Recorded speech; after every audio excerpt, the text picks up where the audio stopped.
Kurang kompak. Assalamualaikum warahmatullahi wabarakatuh.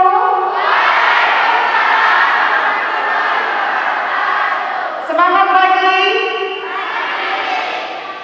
Nek, belum sarapan. Belum nyampah ya. Semangat pagi. Kan biasanya dari kemarin kita udah setuju. Pagi, luar biasa, Allahu Akbar. Yang beda agama ikutin aja ya. Semangat pagi. Allahu Akbar. Ingat, apapun yang kita lakukan selalu bawa Allah dalam kegiatan kita. Biar apa? Biar berkah. Sama dalam kegiatan ini, sebagai rangkaian kegiatan yang sudah kita lakukan kemarin. Kemarin kan sosialisasi PKM-nya nih. Sekarang workshop penulisan proposal PKM-nya yang sudah kalian buat, ya. Oke. Yang belum silakan duduk ke depan, memenuhi kursi yang sudah disediakan. Saya berterima kasih sekali kalian sudah hadir dalam tempat ini, aula kita yang tercinta, untuk bisa mengikuti kegiatan ini. Ini merupakan adalah inisiasi dari bidang kemahasiswaan untuk bisa meningkatkan kreativitas mahasiswa sebagai kinerja perguruan tinggi. Betul begitu Ibu Inggi? Jadi setiap perguruan tinggi memang harus melakukan kegiatan seperti ini, karena indikator untuk dikatakan perguruan tinggi yang baik adalah bisa menghasilkan mahasiswa yang menciptakan kreativitas melalui penelitian, pengabdian, seperti itu. Ya, baik. Pada kegiatan kali ini ada pembicara kita yang luar biasa. Kalau ngelihat CV-nya saya, insecure. Pertama insecure secara tadi saya sudah pakai hak, tetap aja saya lebih pendek. Terus yang kedua lebih putih. Ya Allah, perawatan kemana ini saya ya? Hanya air wudhu yang saya gunakan.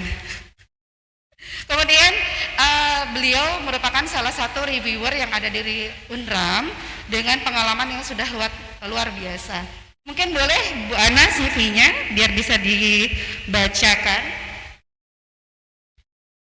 Ini kalau fotonya ini dari luar negeri ya, nggak ada di sini nih. Jadi pembicara kita kali ini dengan Ibu Dewi Nur Aini Setiawati, SPI MBiotech. SPI itu apa? Bukan psikolog ya, tapi sarjana perikanan dan S2 Bioteknologi di Universitas Gadjah Mada. Kemudian beliau merupakan dosen yang sangat aktif dalam Tridharma, banyak sekali kegiatan riset yang sudah dilakukan dan Pengmas, pendidikan juga, banyak sekali ini kegiatan-kegiatan pengalaman di bidang kemahasiswaan untuk dari 2013 hingga 2021. Beberapa yang paling menonjol adalah Sekretaris 2 Prodi Budidaya Perairan Bidang Kemahasiswaan, Keuangan dan Tata Kelola. Dari sarjana perikanan ke keuangan ya, multi talent sekali. Kemudian pengelola PKM Unram dan sebagai sekretaris tahun 2019 hingga 2021 sebagai reviewer PKM Unram. Kemudian juri kompetensi debat mahasiswa Indonesia tingkat Unram, juri LKTI nasional, juri nasional Business Plan Competition tingkat nasional. Apalah saya yang cuma juri maulitan ya. Kemudian ada beberapa penghargaan yang luar biasa. Semoga bisa menginspirasi kita ya. Dari 2011 hingga 2019, dan ini beberapa yang memang bukan di bidang saya, jadi saya nggak paham terkait dengan The Next Advanced Biotechnology Training Program in Japan. Jadi ini latar belakangnya kayak di Jepang ya Bu ya. Masya Allah, tepuk tangan buat beliau dong. Kapan ya kita ke Jepang ya? Kemudian untuk 2016, Satya Lencana Karya Satya 10 tahun dari Presiden RI. Masya Allah, ini Presiden loh yang ngasih ya. Kemudian 2018, the 2018 Rural App Community Long Stay Program in Taiwan. Taiwan ya Bu ya? Masya Allah. Kemudian di 2018, Seaweed Research with Nanzakai Jepang and Unsada Indonesia. 2019, Online Education with Jika Satraps Jepang and BPBL Skotong. Kemudian yang terakhir, Lobster DNA Research funded by Sierra from US and USA.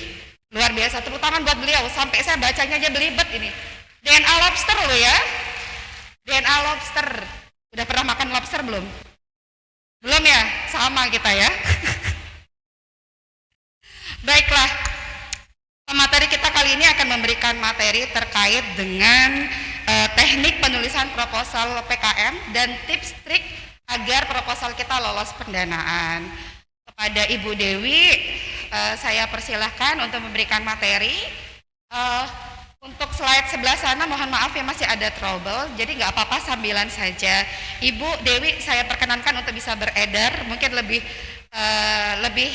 gimana ya, lebih fokus untuk bisa kontak sama adik-adik di depan. Kepada Bu Dewi saya persilahkan.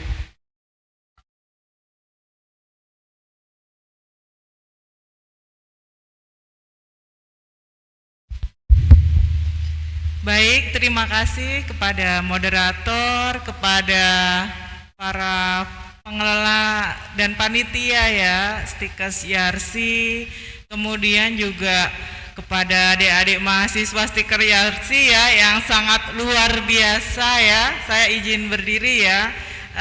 Saya kira tidak sebanyak ini pesertanya gitu ya, ternyata luar biasa. Assalamualaikum warahmatullahi wabarakatuh. Oke, apakah suara saya bisa terdengar dengan jelas? Jelas, oke, alhamdulillah ya. Baik, saya di sini kita bersama-sama ya, kita akan belajar ya tentang PKM, tapi lebih mungkin pekan kemarin kan sudah ada materi, mungkin juga ada slide yang berulang nanti ya. Kemudian untuk hari ini kita lebih fokus ke arah penulisan ya. Penulisan termasuk juga bukan hanya sekedar format saja, tapi juga terkait dengan substansinya gitu ya. Saya diberitahu panitia sudah ada 8 proposal ya, 8 proposal yang sudah di submit ya. Di submit nanti kita akan coba untuk bedah satu demi satu gitu ya. Sebelumnya saya ke bawah dulu ya, soalnya biar lihat slide show-nya ya. Sebelumnya saya akan memberikan penjelasan dulu ya terkait dengan PKM itu ada berapa coba PKM? Ada berapa? PKM apa aja coba? PKM apa saja? Ya? PKM? Kewirausahaan. Kemudian apa lagi? PM, pengabdian masyarakat. Kemudian apa lagi? PI, penerapan iptek. Kemudian apa lagi? Ya? Apa? Riset eksakta. Kemudian apa lagi? Apa lagi? Sekarang ada 10. Tahun ini ada 10. Baru 4 nih, apalagi? Apalagi tadi ada kewirausahaan, kemudian ada KC ya, Karsa Cipta. Masih 5 lagi, apalagi? Apalagi? RSH ya, riset sosial humaniora ya, tapi di sini eksakta semua ya di sini ya. Kemudian apalagi? Ada 10 ya. Baik, kita buka satu demi satu dulu ya. Ini secara umum, next. Nah ini ya, jadi PKM ini adalah ajang bergensi tahunan, sudah sejak lama, kalau tidak salah yang tahun ini sekitar 35 tahun gitu ya, umur PKM-nya. Sudah lebih tua kan dari umur kalian ya. Umurnya berapa nih? 20. Apa? 19, masih muda sekali, jadi lebih tua PKM daripada umur kalian gitu ya. Jadi ajang bergengsi tahunan, jadi yang sayang sekali kalau kemudian kita tidak mengambil peran di situ, gitu ya. Jadi sayang sayang sekali gitu ya. Ini jadi banyak sekali manfaat yang bisa kita dapatkan ya, mengasah kreativitas karena namanya program kreativitas mahasiswa gitu ya. Jadi judul-judul yang kalian ajukan itu harus kreatif gitu ya. Karena PKM ini mengasah kreativitas, kemudian juga mengasah menulis. Dari sejak awal membuat proposal, itu kan kalian menulis ya, menulis proposal. Kemudian nanti kalau didanai, nanti kalian harus membuat namanya laporan kemajuan. Kemudian nanti membuat laporan akhir. Jadi kalau sampai didanai itu minimal 3 kali kalian harus membuat menulis ya, menulis proposal, laporan kemajuan, laporan akhir gitu ya. Jadi itu yang akan kemudian melatih kalian untuk bisa menulis dengan bagus. Kemudian mengasah kemampuan berbicara gitu ya. Kenapa? Karena kalau kemudian kalian nanti didanai, itu nanti ada namanya, kalau sekarang namanya PKP 2, penilaian kemajuan pelaksanaan PKM. Jadi Monef, kalian harus presentasi, kemudian nanti akan ditanya oleh reviewer gitu kan. Semua tim harus berperan gitu ya. Jadi kalian kan akan diasah ya untuk bisa kemampuan berbicara. Apalagi kalau sampai PIMNAS nanti presentasi lagi gitu ya, untuk menentukan siapa yang berhak untuk dapat medali emas, perak, dan perunggu gitu ya. Kemudian juga tentunya mendapatkan pengalaman ya, yang ini tidak akan bisa didapatkan oleh mahasiswa lain yang tidak kemudian membuat usulan PKM. Jadi sayang banget gitu ya kalau kemudian tidak kalian manfaatkan kesempatan ini dengan sebaik-baiknya. Mumpung sekarang ini kan yang tahun ini terakhir adalah submitnya tanggal 31 Maret ya. Sekarang tanggal berapa nih? Tanggal 19 ya, masih ada waktu gitu ya untuk kalian berupaya agar bisa mendapatkan proposal PKM sebaik-baiknya. Kemudian dapat pengakuan. Jadi ini pengakuannya itu tingkat nasional loh ya. Kalau kalian berhasil didanai, itu nama kalian itu sudah terdata di tingkat nasional gitu ya. Jadi keren kan gitu ya, nasional tingkatnya gitu. Kemudian mendapat koneksi. Jadi apalagi kalau yang semoga aja tahun ini bisa offline ya PIMNASnya. Yang tahun-tahun sebelumnya sebelum pandemi itu PIMNAS. Jadi PIMNAS itu adalah, tahu PIMNAS ya? Jadi PKM yang didanai, yang bagus itu bisa ke PIMNAS, dilombakan lagi gitu. Nah di situ PIMNAS itu nanti ketemu dengan mahasiswa seluruh Indonesia gitu. Berhari-hari kalian di situ dalam satu tempat yang sama, pasti kan jadi kenalannya banyak gitu ya. Nah itu juga nanti akan sangat bermanfaat gitu ya. Apalagi sekarang PIMNAS sudah ada ininya, perkumpulannya gitu ya nanti di situ. Oke, next. Nah ini yang harus diperhatikan ya untuk membuat proposal. Jadi yang harus diperhatikan adalah kepatuhan. Jadi mahasiswa itu harus patuh terhadap pedoman ya. Jadi kalian sudah baca pedoman terbaru? Ada yang sudah mendownload pedoman 2022? Coba angkat tangan. Siapa yang sudah mendownload pedoman 2022? Masa belum ada? Belum. Yang sini belum ada yang sudah download pedoman 2022? Belum. Yang di sini sudah download pedoman 2022? Sudah, iya. Jadi pedoman yang terbaru. Jadi harus kalian punya. Karena PKM ini mengajarkan mahasiswa untuk tertib administrasi. Nanti kita lihat ya, apa yang kemudian membuat proposal menjadi tidak lolos pendanaan, tidak lulus gitu ya.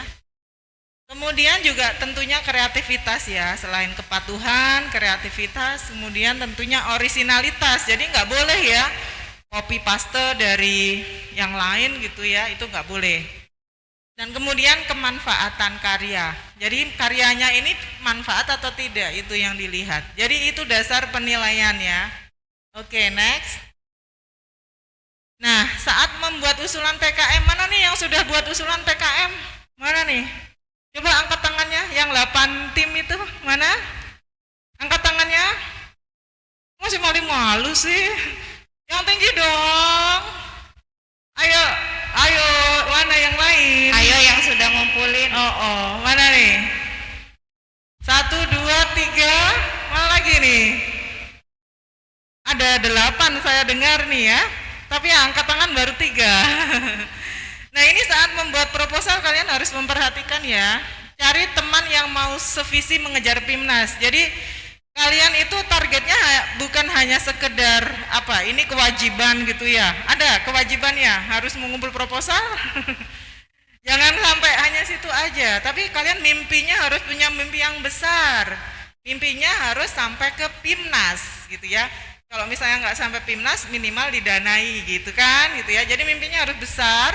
Kemudian kalian buat satu tim, teman-teman yang itu bisa diajak mengejar mimpi bersama, gitu ya. Itu penting ya, karena kalau kami di UNRAM itu kadang kami bertemu dengan permasalahan seperti itu.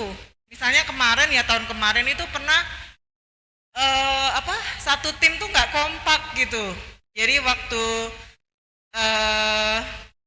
di MONEF atau PKP 2 itu tidak hadir semua, kemudian mereka tidak bisa berjalan karena satu anggota yang tidak hadir itu adalah tokoh kuncinya lah ya istilahnya gitu. Nah, itu gimana mau sampai PIMNAS gitu ya, timnya aja nggak kompak gitu ya. Jadi cari teman-teman yang itu bisa bukan hanya sekedar biar cukup deh 3-5 orang gitu ya, tapi cari teman-teman yang bisa mengejar visi bersama ke PIMNAS. Kemudian tentunya buat ide yang kreatif, inovatif, bukan kompetitor yang sudah ada ya. Jadi harus kreatif, inovatif, tidak boleh menjadi pesaing dari produk yang sudah ada. Khususnya ini PKM kewirausahaan ya. Kewirausahaan itu nggak boleh kita bersaing dengan produk yang sudah ada. Di Jalan Lingkar nih kan banyak banget ya boba gitu ya. Bisa dihitung tuh ya, yang jualan boba gitu banyak sekali. Nah, itu kalian jangan membuat usulan terus buat boba juga gitu ya. Jadi tidak boleh menyaingi produk yang sudah ada gitu ya. Kemudian idenya atau judulnya itu jangan yang biasa-biasa, tapi bukan berarti kemudian itu bombastis gitu ya. Bombastis tapi nggak ada isinya gitu ya. Kemudian, nah itu makanya tadi saya tanya siapa yang sudah download buku pedoman PKM, karena harus wajib ya, itu hukumnya dibaca gitu ya buku pedoman. Jadi PKM tidak hanya mengajarkan mahasiswa kreatif, tapi juga tertib administrasi. Itu 2 hal yang kemudian harus menjadi perhatian kalian kalau kalian ingin bisa didanai proposalnya. Oke, next. Saya tanya dulu, siapa nih yang ingin didanai proposal PKM-nya? Ayo dong, semangat dong. Siapa nih yang ingin didanai proposal PKM-nya? Lumayan loh, dapat dana sampai 7 juta. Tambah lagi nanti dari UNIF itu disuruh nambah. Oke, ya. Kemudian bagaimana mencari ide PKM? Kalian kalau masih bingung, ada yang masih bingung dengan ide PKM, apa gitu ya, mau ngangkat apa? Search aja di Google judul PIMNAS tulisnya PIMNAS 34, kemarin kan 34 ya, PIMNAS 34, di situ ada pengumuman PIMNAS 34, di situ ada pengumuman, kemudian ada judul-judulnya di situ. Udah, buka aja itu PIMNAS 34, pengumuman PIMNAS 34, coba deh buka HP-nya itu, pengumuman PIMNAS 34, nanti di situ banyak sekali judul. Itu aja coba dibaca, dilihat gitu ya, judul-judulnya tuh seperti apa. Kemudian berpikir kreatif, kemudian mencari masukan dari pihak lain ya. Proposal itu yang masih belum matang ya istilahnya. Karena apa? Karena mereka itu tidak berkonsultasi dengan dosen. Padahal dosen itu dia kan lebih dulu belajar gitu ya. Jadi nanti kalau berdiskusi dengan dosen akan banyak kemudian ide-ide yang itu bisa kalian dapatkan gitu. Kemudian sensitif melihat fenomena sekitar ya, harus peka dengan kondisi sekitar. Sekarang nih lagi apa nih? Lagi ngetrennya apa ya? Harga-harga mahal gitu ya, minyak goreng. Kemudian apa tuh kalau di kesehatan apa ya? Covid ya, kemarin banyak yang tahun kemarin terkait dengan Covid itu banyak. Tapi mungkin tahun ini mungkin agak sedikit ya, karena Covid kan sudah mulai menurun gitu ya. Mungkin lebih ke arah ya, tapi nggak apa-apa, kalian kan kesehatan ya, boleh gitu ya. Kemudian metode ATM, amati, tiru, modifikasi. Makanya saya minta kalian lihat itu judul-judul di pengumuman PIMNAS 34. Tinggal kalian diamati, kemudian tiru, kemudian modifikasi. Itu judul-judul yang pastinya sudah bagus, karena di judul-judul itu sudah sampai ke PIMNAS gitu ya. Sudah sampai ke PIMNAS itu artinya dari proposal sudah bagus, kemudian dari monefnya atau PKP 2-nya sudah bagus, laporannya sudah bagus gitu ya. Itu yang jadi acuan utamanya gitu ya untuk kalian ATM, amati, tiru, dan modifikasi. Oke, next. Nah ini ya, bagaimana tahapan sampai kemudian proposal bisa didanai. Jadi tahapannya itu panjang. Yang pertama tahap pertama itu adalah seleksi administrasi dan kreativitas, gitu ya. Makanya kenapa kemudian saya bilang tadi kalian harus baca buku pedoman 2022. Karena apa? Sebagus apapun judulnya, sebagus apapun isinya, kalau kemudian formatnya tidak sesuai dengan pedoman yang terbaru, maka istilahnya itu jadi sampah. Jadi sampah itu apa? Dibuang. Tidak seleksi pertama tuh udah gugur. Karena apa? Karena formatnya tidak sesuai gitu ya. Formatnya tidak sesuai itu walaupun bagus sekali judulnya, isinya bagus sekali gitu. Tapi kalau formatnya tidak sesuai, maka tidak lulus administrasi. Jadi yang pertama dilihat adalah dari administrasinya gitu ya. Formatnya kalau tidak sesuai maka tidak akan diluluskan. Kemudian yang kedua adalah setelah itu baru penilaian substansinya, isinya gitu ya. Itu jadi kalian harus perhatikan kalau nggak sesuai format itu kalian udah didiskualifikasi yang pertama. Setelah itu substansinya bagaimana baru dilihat. Nah kemudian setelah itu ada nilai kan, jadi dari reviewer itu akan memberi nilai. Nah nilainya tuh dibuat passing grade. Jadi kalau nilainya minimal itu 450, nilai 450. Kalau di bawah itu tidak bisa didanai gitu ya. Itu juga sudah ada di pedoman apa saja kriteria penilaiannya. Oke, next.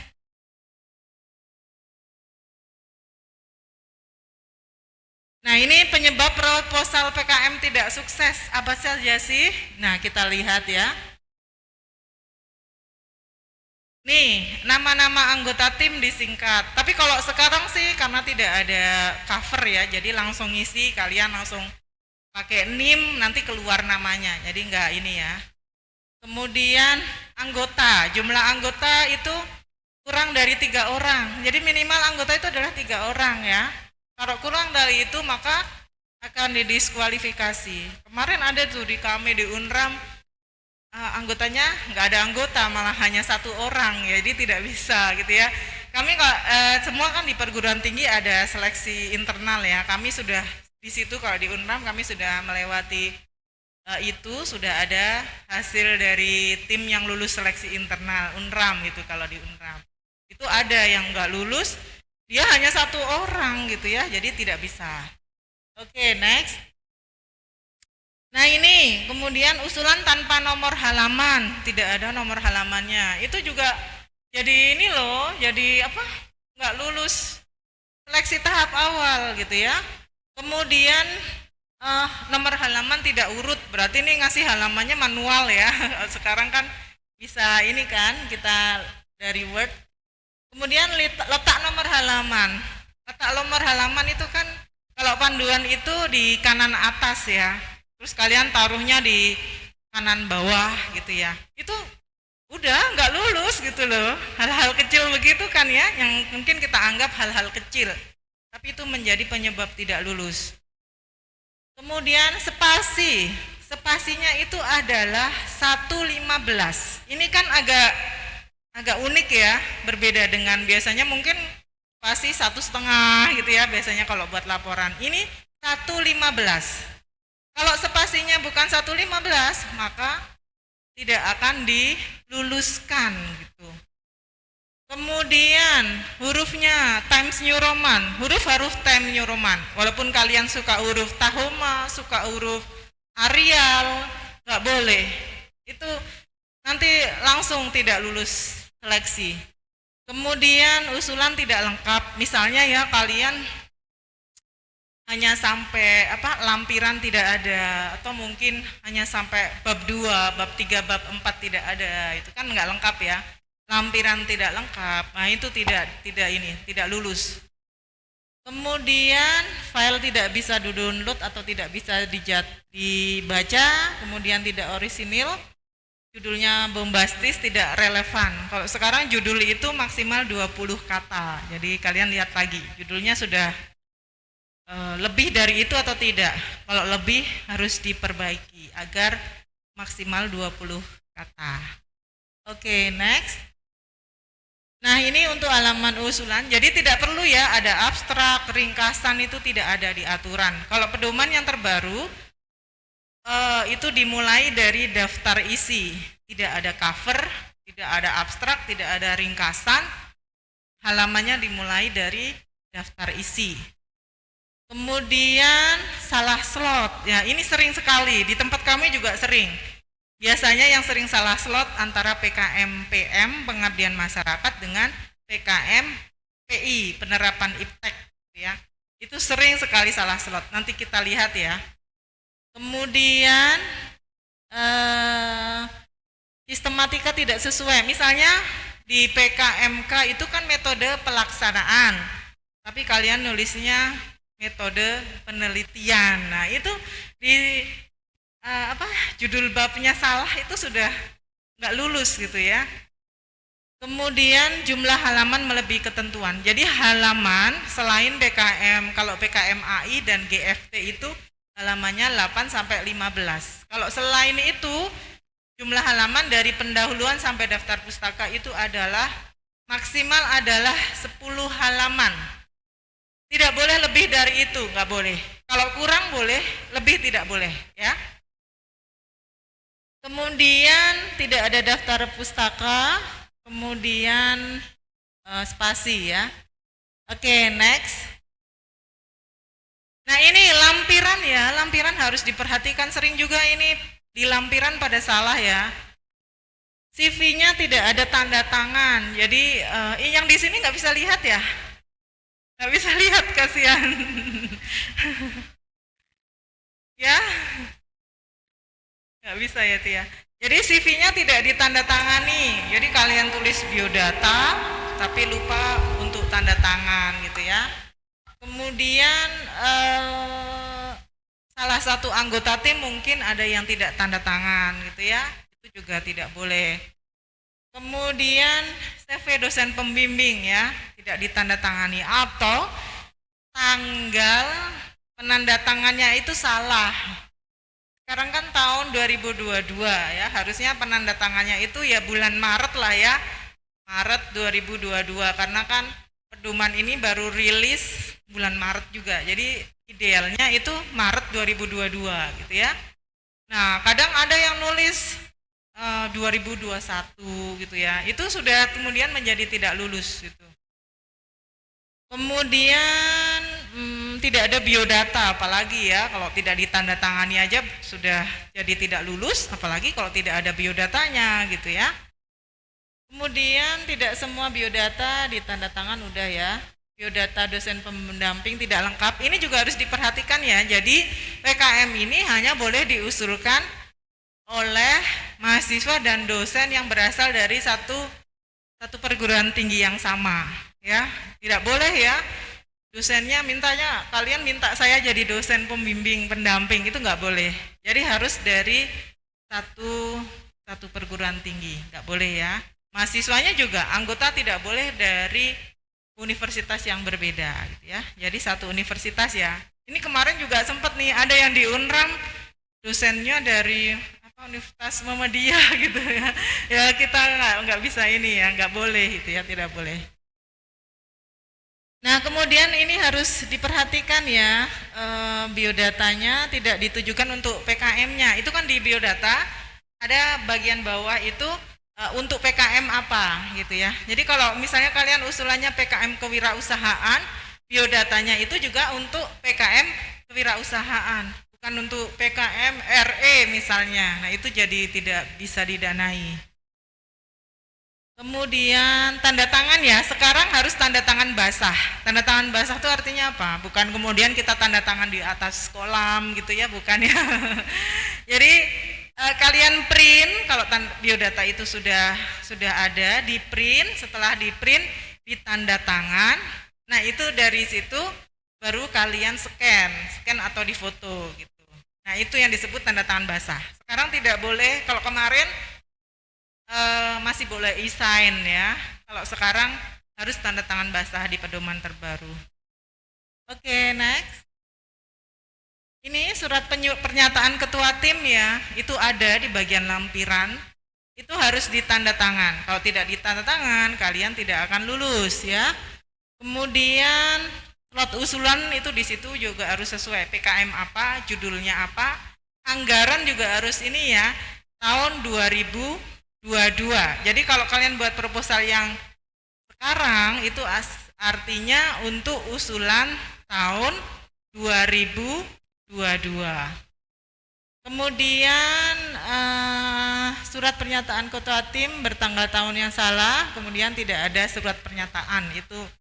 Jadi ya tidak akan didanai gitu ya, apalagi tidak ada surat pernyataannya. Semua harus ada surat pernyataan ketua tim. Oke, next. Ini mitra khusus untuk PKM PM dan PKM PI ya. Itu saja, yang lain nggak perlu mitra ya.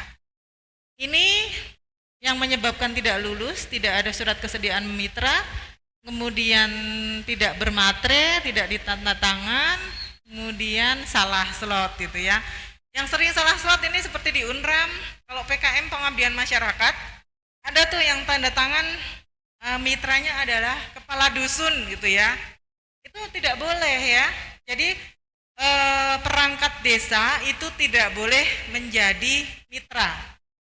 Jadi kepala dusun, kepala desa, ketua RT itu tidak boleh jadi mitra. Yang boleh itu misalnya PKM PM remaja masjid gitu ya, ibu-ibu PKK, ibu-ibu dasawisma itu boleh, baru boleh. Jadi nggak boleh ya kalau perangkat desanya. Oke, next. Oke, sampai di sini. Oh, nanti ya pertanyaan ya. Ini ada PKM nih ya yang tadi saya tanyakan, PKM 8 bidang, kemudian ada PKM KT. Kita bedah ya satu-satu. Masih semangat? Apa nih tadi semangat pagi ya? Apa nih? Masih semangat kan ya? Penasaran kan proposalnya bener apa enggak sih cara nulisnya? Judulnya bener enggak? Karena tadi yang disampaikan, format itu adalah kuncinya. Mau judulnya bagus, isinya bagus, tapi dari awal sudah salah, ya udah. Reviewernya langsung delete. Silakan Ibu. Baik, kita lihat ya satu-satu apa yang kemudian menjadi tidak didanai gitu ya. Oke, kita bedah satu-satu. PKM RE ya.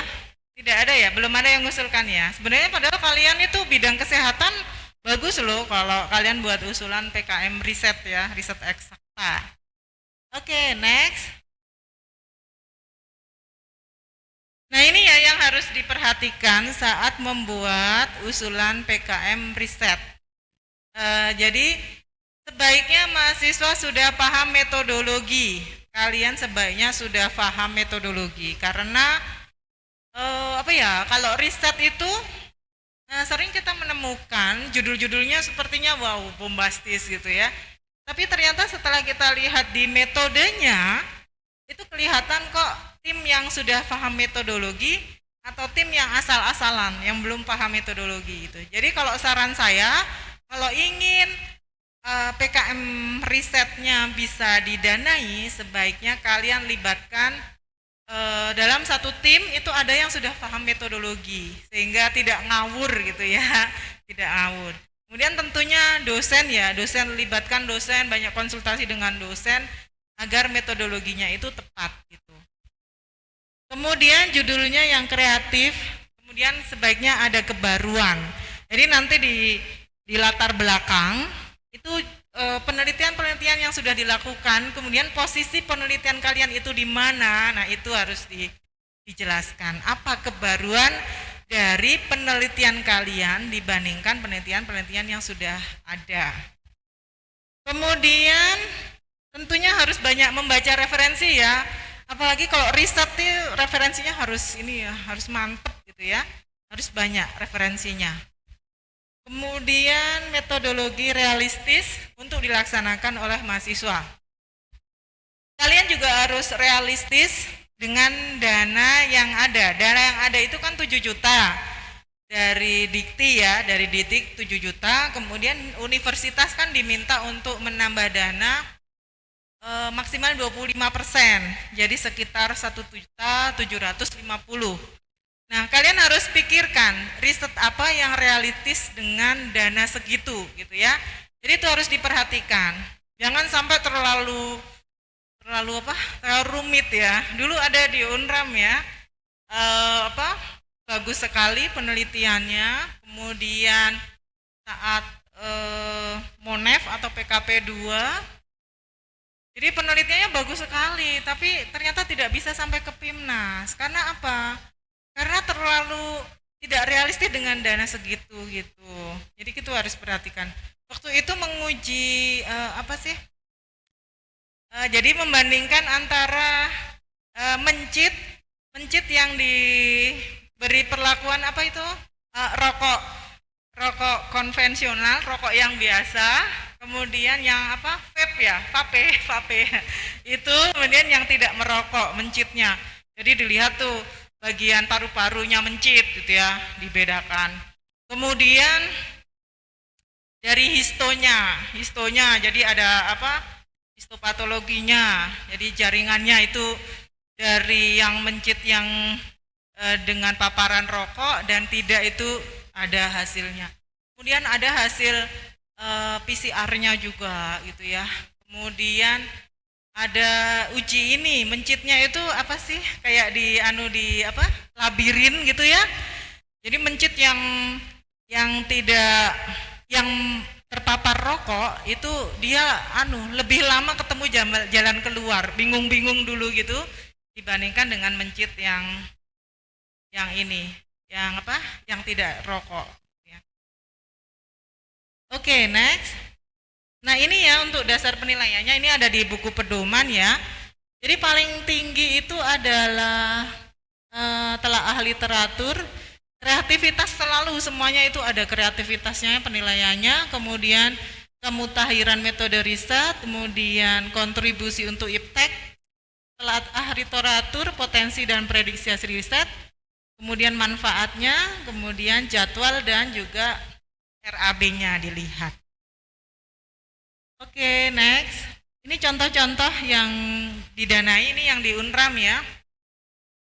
Studi potensi senyawa. Ini tapi sekarang nggak boleh lagi pakai molekular docking kalau nggak salah. Kemudian evaluasi serbuk kulit nanas sebagai jamu ternak anti paramis Tomiasis gitu ya. Ini kemarin yang didanai, tapi tidak sampai ke PIMNAS. Nah, kemudian yang PIMNAS next. Ini yang lulus PIMNAS ini ya. Contoh-contoh. Pengembangan formulasi sediaan nanoemulsi gel dari ekstrak buah nanas berpotensi sebagai anti akne dan antioksidan gitu ya. Jadi apa sih? Obat jerawat ya muka gitu ya. Kemudian ada lagi optimalisasi pengondisian udara ruang isolasi dalam mengurangi penularan virus dan konsumsi energi di rumah sakit menggunakan metode computational fluid dynamics gitu ya. Kemudian ada lagi potensi ekstrak dari minyak, apa tuh tadi? Nah itu ya, jadi judul-judul kalian kesehatan tuh banyak sekali loh, banyak yang bisa diangkat gitu ya, apalagi kita sedang berada dalam kondisi pandemi gitu ya. Kan sekarang kita sedang mau masa transisi kan dari pandemi ke endemi gitu ya. Jadi endemi itu nanti COVID itu akan dianggap ya seperti itu, seperti kita sakit flu itu loh ya, seperti sakit flu. Tapi nanti dilihat dulu selama 6 bulan ini, kalau kasus kemudian memang menurun terus stabil selama 6 bulan selalu menurun gitu ya, tidak ada naik lagi. Nah itu bisa Indonesia itu akan menuju ke arah endemi. Nah itu bisa diangkat sebenarnya ya.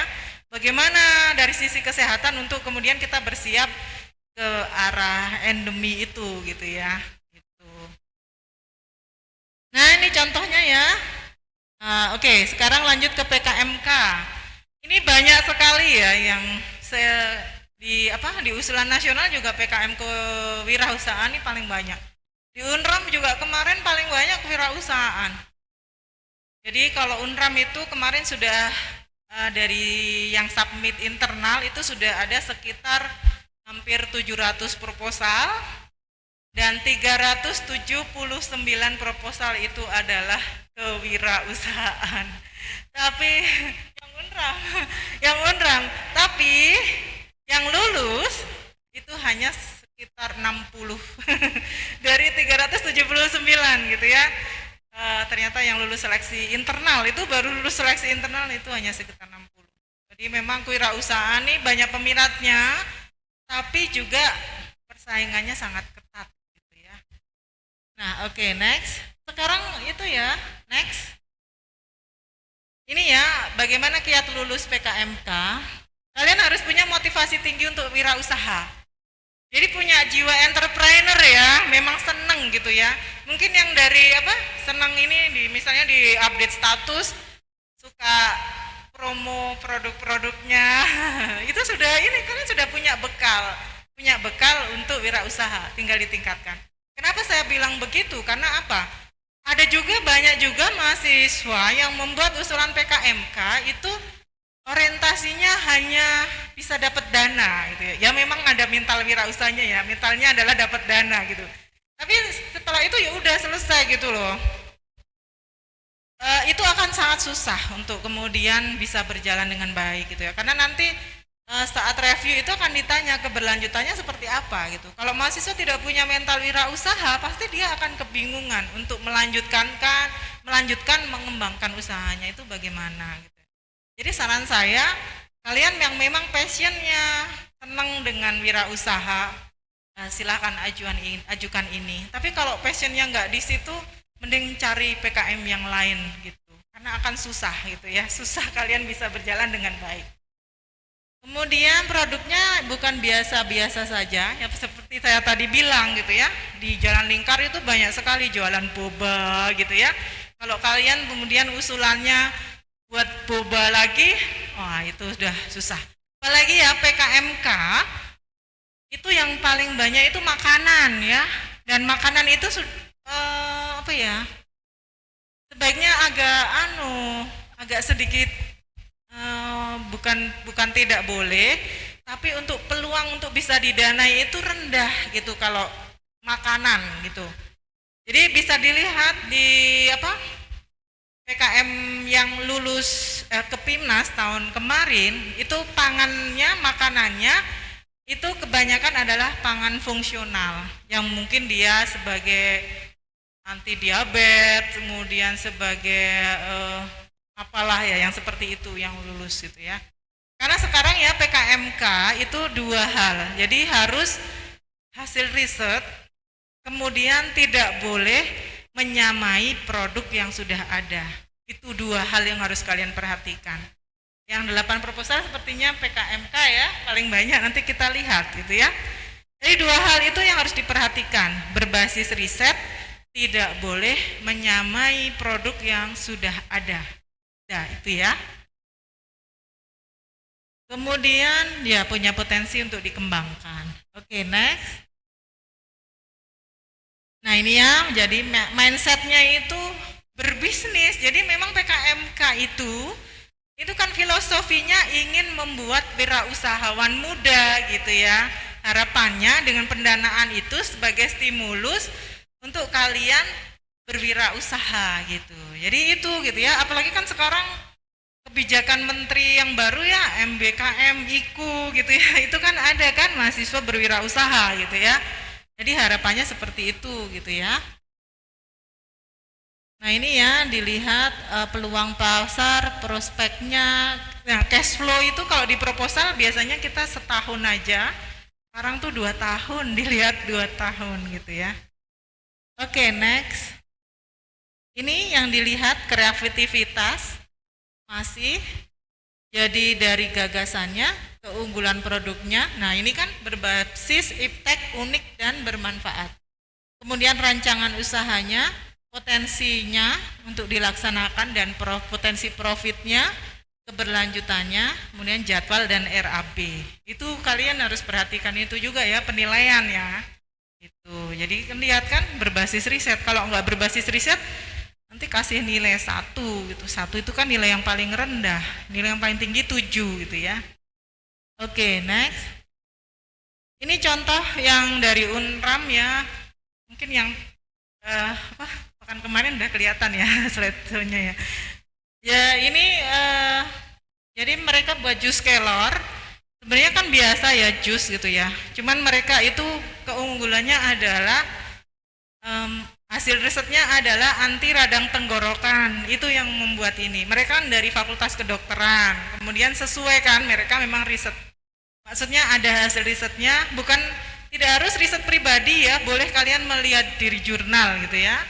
Jadi berdasar hasil riset ternyata kelor itu bisa sebagai anti radang tenggorokan. Itu yang kemudian membuat mereka bisa sampai ke PIMNAS, gitu ya. Oke, next. Ini Jones ya, jam oleh-oleh tenun etnik Sasambo itu. Ini juga bisa sampai ke PIMNAS. Next. Ini yang waktu waktu pandemi ya. Jadi pandemi itu kan kita benar-benar online, tidak boleh membuat produk. Ini buat gamis, gamisnya itu ada mutiara dan ketaknya gitu. Jadi risetnya itu dari serat ketaknya itu gitu. Itu yang membuat ini sampai ke PIMNAS. Oke. Yang ini tidak sampai ke PIMNAS, dia buat sabun ya, sabun dari kuda liar, susu kuda liar sama madu ya. Next. Ini sebenarnya ini bagus tapi tidak sampai PIMNAS ya. Jadi pangan fungsional dia buat crackers dari bekatul untuk diabetes gitu. Tapi sayang tidak sampai ke PIMNAS. Ini next.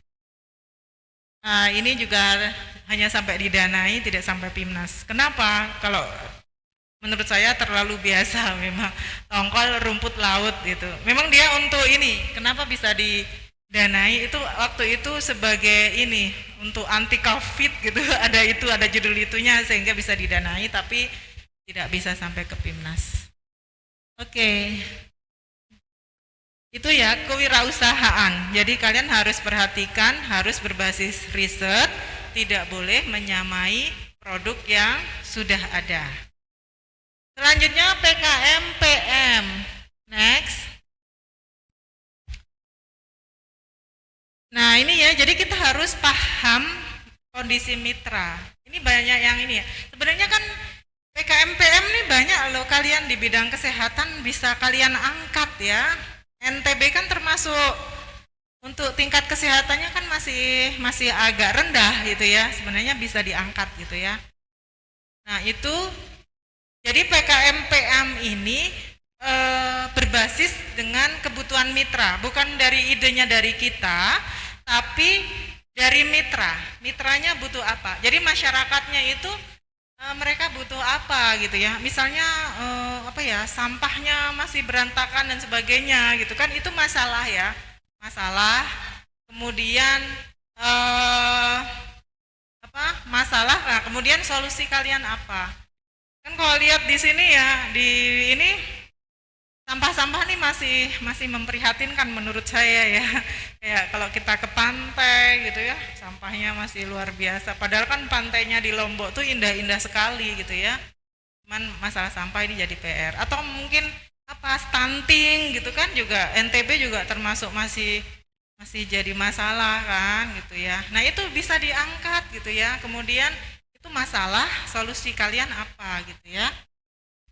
Kemudian berbasis masalah ya, kemudian perlu observasi. Memang harus ini, kalau kalian ingin mengusulkan PKMPM dan PKMPI itu sebaiknya kalian sudah berkunjung ke lokasi sasaran, diskusi gitu ya, kebutuhan mereka apa gitu ya. Jadi bukan dari keinginan kalian tapi dari kebutuhan mitra. Next. Nah, ini ya penilaiannya dari kreativitas, ketepatan solusi. Nah, itu ya. Kemudian ketepatan masyarakat sasaran, potensi nilai tambah dan keberlanjutannya. Kemudian jadwal dan timnya. Nah, itu ya. Jadi solusi ya, berbasis solusi masyarakat. Oke, next. Kemudian PKMPI bedanya apa gitu ya dengan PKMPM? Kalau PKMPM itu mitranya adalah masyarakat yang non produktif secara ekonomi. Misalnya apa yang non produktif secara ekonomi itu apa? Contohnya apa? Kalau remaja masjid dia produktif secara ekonomi atau tidak? Tidak. Kalau ibu-ibu PKK produktif secara ekonomi atau tidak? Kecuali ibunya ini ya, dia udah ada kalau dia tidak ada kegiatannya ya dia termasuk yang tidak produktif secara ekonomi. Maksudnya tidak ada kegiatannya itu misalnya ada usahanya gitu, nah itu bukan mitra produktif, termasuk mitra produktif secara ekonomi kalau ada usahanya. Kalau tidak ya berarti tidak produktif secara ekonomi. Kalau sekolahan boleh loh jadi mitra. Sekolah apa sekolah? Mitranya produktif secara ekonomi atau tidak? Sekolah? Tidak ya, sekolah itu tidak gitu ya. Nah, itu majelis taklim gitu ya, itu tidak produktif secara ekonomi, itu bisa jadi mitra ya untuk PKM pengabdian masyarakat. Kalau PI itu mitranya harus produktif secara ekonomi. Itu bedanya ya. Jadi jangan salah slot. Misalnya koperasi itu apa? Produktif secara ekonomi atau tidak? Produktif ya. UMKM produktif secara ekonomi. Petani apa? Produktif secara ekonomi? Kelompok tani, kelompok nelayan. Iya, produktif ya. Nah, itu ya yang harus diperhatikan. Oke, next. Ini sama ya, PI bedanya adalah mitranya ya, mitranya. Oke, next. Ini penilaiannya ya. Masih sama ya, ketepatan solusi, permasalahan kebutuhan mitra, kemudian potensi nilai tambah, keberlanjutan dan seterusnya. Penilaiannya sama, hanya bedanya PM dengan PI, mitranya itu siapa? Itu bedanya ya, itu. Ini yang sering salah slot, sering salah gitu ya. Saya pernah dulu tuh sudah bagus sekali bimbingan saya, itu proposalnya udah bagus gitu ya.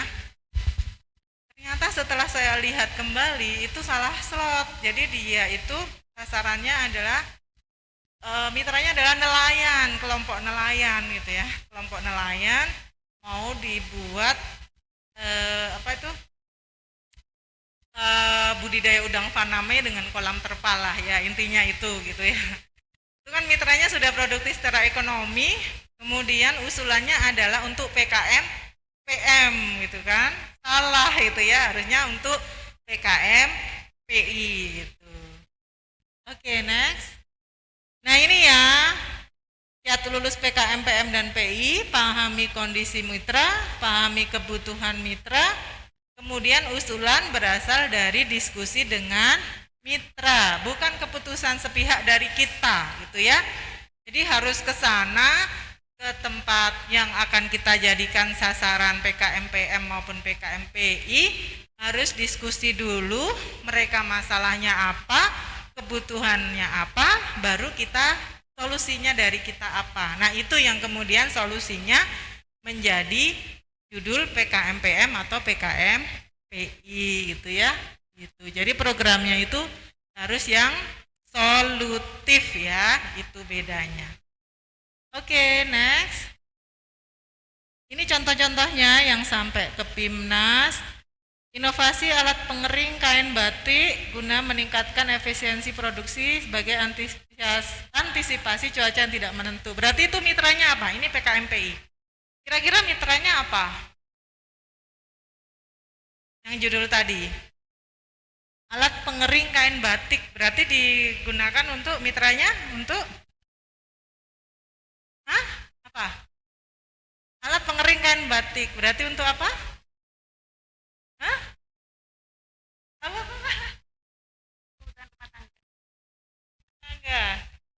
Kalau rumah tangga itu berarti kelompok ibu-ibu ya. Itu masuk PKM PM. Kalau yang ini karena PKM PI, jadi mitranya adalah industri rumah tangga batik gitu ya. Jadi mereka kalau kayak di Jawa itu kayak di tempat saya kan aslinya dari Jawa, ada di saudara saya juga punya gitu ya, mereka batik di rumah gitu ya. Nah itu karena sudah ada usahanya batik, kemudian cuaca yang kan kalau batik itu kan dijemur. Nanti kalau hujan ya kena hujan akhirnya apa? Rusak batiknya gitu ya kalau jemurnya di luar gitu ya. Nah itu ini bisa mereka membuat alat pengering kain batik gitu, jadi tidak tergantung kepada cuaca gitu. Kemudian solar panel pengganti listrik sebagai upaya pembasmian hama pada tanaman bawang merah. Berarti ini mitranya apa? Kalau masuk PI kira-kira petani bawang merah ya. Iya, jadi mitranya petani bawang merah. Oh iya, harus diperhatikan. Misalnya kalian mau mengangkat itu, terus lokasi mitranya di Bima gitu ya. Bawang merah kan banyak di Bima ya. Itu tidak boleh. Kenapa tidak boleh? Karena syarat PKM PM dan PI itu maksimal lokasi jaraknya adalah 100 km. Itu artinya kita hanya bisa berkegiatan di sekitaran Lombok aja gitu ya, nggak boleh ya di luar Pulau Lombok, kasihan ya. Ya itu syaratnya, karena dananya kan hanya kecil, jadi kalau sampai keluar pulau habis ya untuk perjalanan gitu. Jadi tidak boleh ya, walaupun bagus kita mau mengangkat petani bawang merah di Bima itu tidak boleh karena jaraknya lebih dari 100 km. 100 kilometernya dari mana? Walaupun kita misalnya asli Bima gitu ya, rumah saya deket kok sama tempat untuk penanaman bawang gitu ya. Itu nggak boleh. Dilihatnya adalah dari kalau stiker Yarsi ya berarti dari sini gitu, dari sini ke Bima gitu ya, bukan dari rumah kita gitu ya. Kemudian ini PKM PM, program sahabat belajar melalui Smart Pop-up Book gitu ya. Berbasis permainan interaktif, dilengkapi barcode, audio strategi optimalisasi pembelajaran bagi anak disleksia. Berarti mitranya apa? Mitranya apa? Mitranya adalah mungkin di kok disleksia enggak ya? Jadi disleksia ya, apa yang nggak masuk SLB kan kalau disleksia ya. Jadi mitranya adalah kumpulan dari anak-anak disleksia. Kan itu tidak produktif secara ekonomi kan, mereka tidak punya usaha, makanya masuk PKM PM. Kemudian yang selanjutnya, peternak ayam bahagia, peningkatan keterampilan di bidang peternakan warga binaan lembaga pemasyarakatan kelas 3B. Nah, itu uniknya adalah mitranya adalah lembaga permasyarakatan. Itu sampai PIMNAS. Kemarin itu yang ke PIMNAS itu mitranya ya unik-unik gitu ya. Mungkin kalian bisa ngangkat tuh yang panti Breda ya, yang untuk panti jompo. Nah, itu bisa jadi mitra itu kalau mau diangkat jadi judul PKM PM. Bagus tuh ya. Oke, next. Ini selanjutnya PKM KC, Karsa dan Cipta gitu ya. Next. Ini jadi perlu merenung ya solusi untuk masalah sekitar, karyanya realistis. Karsa untuk mencipta suatu karya itu harus punya landasan ilmiah karena di KC ini ada tinjauan pustakanya ya, ada tinjauan pustaka sebelum metode pelaksanaan. Kemudian tahapan pelaksanaan dan penciptaan karya harus logis dan ilmiah. Ini ya KC ada satu ya KC yang mengusulkan katanya ya. Oke, next. Ini penilaiannya, gagasan, kemudian keputusan iptek, kesesuaian tahap pelaksanaan, kontribusi produk luaran terhadap perkembangan iptek, potensi menjadi publikasi atau karya ilmiah, kemudian personalia dan anggaran. Gitu ya. Oke, next. Masih ada berapa lagi ya? Ini contohnya. Kemarin ya waktu yang PIMNAS 34 itu banyak banget menggunakan ini Internet of Things, augmented reality, banyak sekali. Kalau kalian ada yang mahir di situ bisa diangkat gitu ya. Bisa diangkat. Ini contohnya juga nih. Scriber IoT, Smart Internet of Things, System for Controlling and Monitoring Biogas Energy, sistem terintegrasi untuk optimalisasi hasil produksi biogas. Oke, next. Ini KI, ini baru ya, KI ini baru 2 tahun ini. Ini sedikit loh peminatnya, kalau kalian mau masih sedikit peminatnya. Di UNRAM itu hanya satu, hanya satu yang mengusulkan. Satu pun itu tidak kita luluskan karena tidak layak gitu ya. Oke, next. Ini bedanya KI. Kalau KC itu produknya masih berupa prototype. Kalau KI, produknya itu siap untuk diindustrialisasi. Itu bedanya ya, KI dengan KC. Awalnya KI ini dibuat untuk mahasiswa vokasi. Kalian ada yang D3 nggak? Ada. Nah itu, KI itu awalnya untuk mahasiswa yang D3 gitu ya. Yang vokasi, yang D3 karena kan kalau yang vokasi atau D3 biasanya ada karyanya gitu ya, ada karyanya yang itu harapannya bisa dikomersialkan gitu, itu bisa masuk di sini PKM KI. Kalau KC masih berupa prototype gitu ya, jadi belum siap gitu ya, belum siap untuk dikomersilkan, itu bedanya. Next. Kalau KI itu tanpa mitra, karya inovatif, produknya untuk bisa industrialisasi lah ya. Kalau KC baru sampai prototype, itu bedanya. Kalau PI itu teknologi tapi untuk mitra gitu, itu bedanya ya. Next, ini penilaiannya, permasalahan, kreativitas, kesesuaian tahap pelaksanaan, potensi produk, ketepatan iptek, jadwal dan juga RAP. Oke, ini contohnya teknologi penjernihan air limbah di wastafel tanpa sentuh ya. Kemudian inovasi mesin pengupas kulit ari kelapa otomatis berbasis PLC. Tuh contohnya ya. Oke, next. Ini yang baru. Siapa yang hobi video? Siapa yang sudah update status tentang acara ini? Coba angkat tangan. Angkat tangannya, siapa yang update status nih acara ini? Yang udah nih. Banyak ya. Nah, ini sudah difasilitasi loh. Anak-anak zaman now itu kan hobi ya. Kalian lebih suka Facebook atau lebih suka Instagram? Instagram kan, Instagram. Suka TikTok? Hah? Enggak suka TikTok ya. Jadi kalau FB dengan Instagram itu bedanya, tapi sekarang FB ada FB Reel juga ya sekarang karena mengikuti perkembangan. Kalau Instagram tuh anak-anak sekarang kan lebih visual ya. Kalau dulu kan tulisan yang banyak gitu ya, itu senang gitu ya. Kalau sekarang kan lebih ke visual yang foto-fotonya banyak gitu ya, termasuk video-video. Nah, ini sudah difasilitasi. Ini masih sedikit loh peminatnya loh secara nasional, di Unram juga ya. Jadi bisa kalian manfaatkan. Kalian hobinya sudah buat video, terus bisa dapat dana untuk buat videonya itu. Asik kan gitu ya. Nah, ini apa itu? Nah, ini yang bisa jadi diangkat ya. Tema-temanya adalah Sustainable Development Goals ya. Ada kesehatan, ada kemiskinan, ada energi, ada air dan sebagainya. Kalian harus mengacu di situ. Atau mungkin keprihatinan bangsa, misalnya narkoba, korupsi, bencana alam dan sebagainya.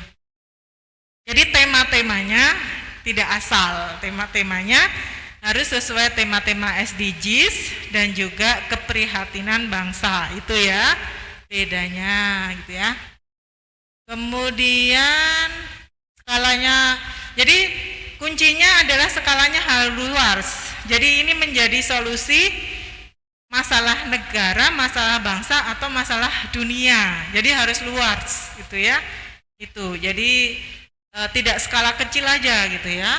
Kemudian melibatkan kemanfaatan banyak pihak. Jadi banyak pihak yang kemudian bisa terlibat dan juga bisa mendapatkan manfaat. Kemudian potensi untuk implementasi, bisa diterapkan gitu ya. Jangan terus wow idenya bombastis tapi nggak bisa diterapkan gitu. Oke, next. Ini penilaiannya, masalah yang diangkat. Nah, itu kan bobotnya 20. Kalau kalian masalahnya tidak sesuai dengan SDGs atau keprihatinan bangsa, itu nilainya 1, rendah gitu ya. Kemudian kemutahiran iptek, kesesuaian tahap pelaksanaan, kontribusi terhadap SDGs, kemudian atau keprihatinan bangsa, potensi berlanjutan, jadwal dan RAB. Jadi itu ya, tema-temanya itu harus sesuai SDGs dan keprihatinan bangsa, tidak boleh asal gitu ya. Oke, next. Ini contohnya sistem deteksi virus Nipah otomatis sebagai pencegahan pandemi. Kemudian freshwater hero gitu ya. Kemudian solusi penanganan banjir dan implementasi resilient city melalui konsep water resensitive coastal city yang berkelanjutan. Ini contoh-contohnya. Oke, next. Kalau kemarin VGK itu dulu namanya GFK, sekarang berganti nama jadi VGK. Sekarang tinggal 2 lagi ya, AI. AI ini, jadi ini bedanya, kalau AI kalian bagus tulisannya dapat uang 2.500.000. Udah, kalian nggak perlu buat video, nggak perlu terjun ke masyarakat atau buat usaha, buat riset, itu tidak. Kalau ini ya udah, uangnya mau buat apa juga terserah kalian gitu. Enak kan, dapat 2,5 juta. Nah, ini boleh dari riset mandiri, magang, atau yang PKM kemarin didanai tidak sampai PIMNAS boleh diajukan. Oke, next. Ini penilaiannya ya seperti penilaian artikel ya, dari mulai judul, pendahuluan, metode, hasil pembahasan sampai daftar pustaka. Oke, GFT ya, gagasan futuristik tertulis. Ini dulu namanya PKM GT, tapi sekarang harus futuristik gitu. Ini bedanya, ya ini sama dia dengan PKM AI, yang bagus dapat insentif 2.500.000, tapi bisa sampai ke PIMNAS kalau bagus. Kalau AI dapat insentif 2.500.000 udah tidak sampai ke PIMNAS. Kalau ini nanti bagus dapat insentif 2.500.000 bisa ke PIMNAS gitu. Bedanya ini adalah isinya adalah gagasan gitu ya, gagasan, tulisan bersifat objektif, didukung data informasi, orisinil dan juga karya kelompok gitu. Isinya mirip AI tapi di situ pendahuluan kemudian gagasannya gitu, pihak yang terlibat implementasi kesimpulan gitu bedanya. Oke. Ini ya format artikel, gagasannya, tahapan solusi yang ditawarkan, sumber informasi, kemudian kesimpulan, itu yang dinilai.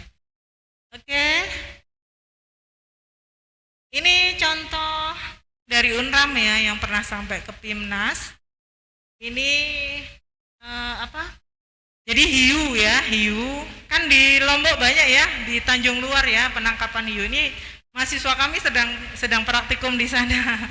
Sedang mengamati penangkapan hiu gitu ya. Ini ternyata bisa sampai ke PIMNAS. Jadi hiu kan termasuk beberapa spesies hiu itu sudah langka dan dilindungi gitu ya. Nah, sementara penangkapannya kan berlebih gitu ya. Nah, dia mengangkat bagaimana menerapkan awek-awek ya, tahu awek-awek ya? Awek-awek untuk konservasi hiu gitu. Nah, itu ternyata bagus bisa sampai ke PIMNAS. MONEF atau PKP 2 itu 50% sendiri. Jadi kalau pengen bisa PIMNAS, nah next nih. Ini dari UGM nih, lihat dari UGM. Nah, semua ya di proposal harus raih nilai proposal yang setinggi mungkin karena nilainya 30%. Kemudian raih nilai kemajuan, laporan kemajuan setinggi mungkin. Kemudian raih nilai MONEF atau PKP 2 setinggi mungkin. Maka kalau itu bisa tercapai, maka untuk kalian bisa sampai ke PIMNAS itu akan mudah. Oke, next. Nah, itu saja ya yang bisa saya sampaikan ya terkait dengan pengantar ya nanti karena ada bedah proposal ya. Itu saja untuk sementara. Assalamualaikum warahmatullahi wabarakatuh.